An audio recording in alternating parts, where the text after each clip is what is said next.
या बाहर में आप जो भी काम धंधा करते हैं वह शरीर के लिए है, भौतिक जगत के लिए है। और सदगुरु कबीर साहब कहते हैं कि सिर्फ बाहर के तरफ ही हम सब दिन ध्यान दिए और अपने भीतर जो परमात्मा है, आत्मा है, यदि उसका अनुभव नहीं किए तो सदगुरु कबीर साहब कहते हैं कि उसका जीवन भंवरा के तरह जीवन व्यतीत करता है। जैसे भंवरा होता है, जिसको हम लोग भंवरा कहते हैं देसी भाषा में। भंवरा जो है कमल के फूल पर जाता है रस चूसने के लिए या सुगंध के लिए, और वह कमल के फूल में वह आसक्त हो जाता है। आसक्त होने पर वह भूल जाता है हमको फिर वापिस जाना है। और आप लोग देखे होंगे कमल का फूल रात में खिलता है और दिन में 10 बजे के बाद वह मुरझाने लगता है।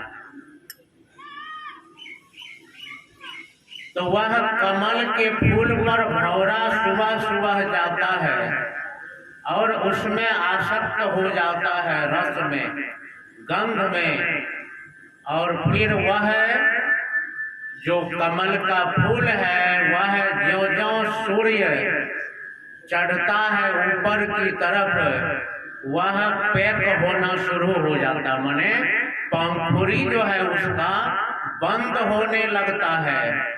उसी में भंवरा जो है विमोह में, आसक्त में रह जाता है, उसमें पैक हो जाता है, बंद हो जाता है।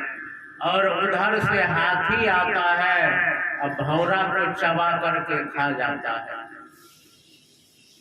तो वह भंवरा का प्राण, वह मोह आसक्त में वह अपना जीवन को गमा देता है।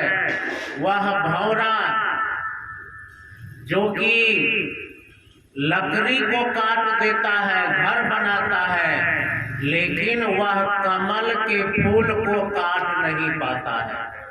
अब देखिए वह भंवरा आसक्त में कमल के फूल जो कि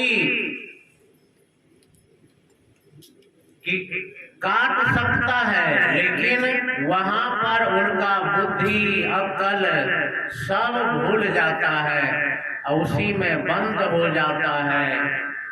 कबीर साहब कहते हैं कि यह जीव का दशा, यदि हम सिर्फ बाहर के तरफ ही रह गए और भीतर में जो आत्मा है, आत्मा को नहीं जाने, सबके भीतर में आत्मा है।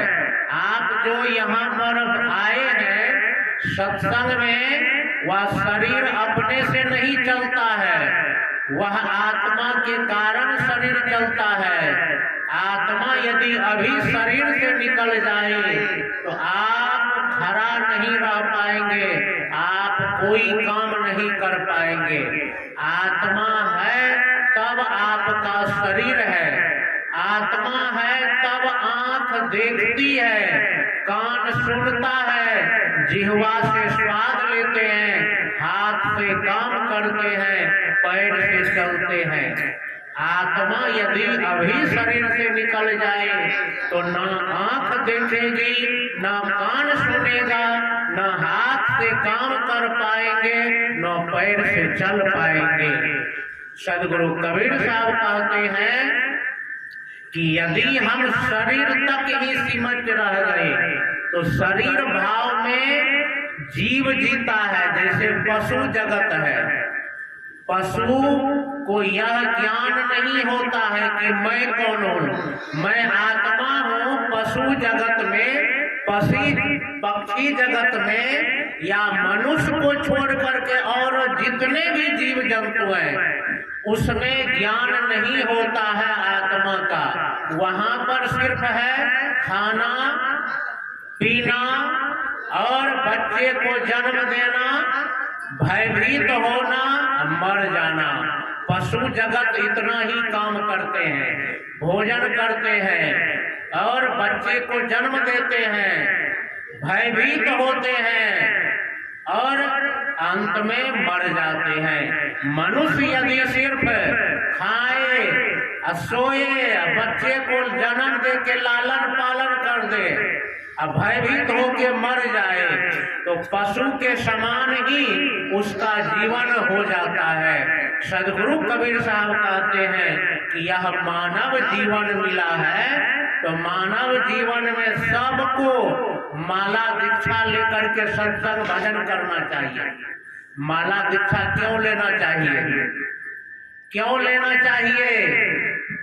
क्या यह शरीर में जो आत्मा है, यह शरीर दुख का केंद्र है। यह शरीर में जो जीव आत्मा है, आप लोग देखते होंगे बच्चा जब जन्म लेता है कितना रोता है। और गरीब घर में देखिएगा इतना पिटाई माँ बाप भी करते हैं, परेशान होते हैं, भूख लगता है, रोते हैं, है ना।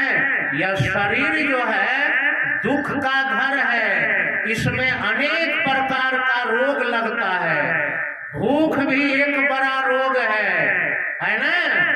हम लोग 3 टाइम भोजन देते हैं और फिर भी मन खाली का खाली रहता है, पेट नहीं भरता है। बोलिए, इस पेट के लिए लोग चोरी करते हैं, पेट के लिए क्या करते हैं? बेईमानी करते हैं, पड़ोसी का धन हड़प लेते हैं, भाई भाई में लड़ाई होता है ना। किसके लिए?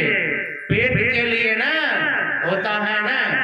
अब पेट कभी भरता ही नहीं है, सब दिन खाली का खाली रहता है। तो इस शरीर में जो आत्मा है, यह आत्मा को दुख रूप शरीर मिला हुआ है।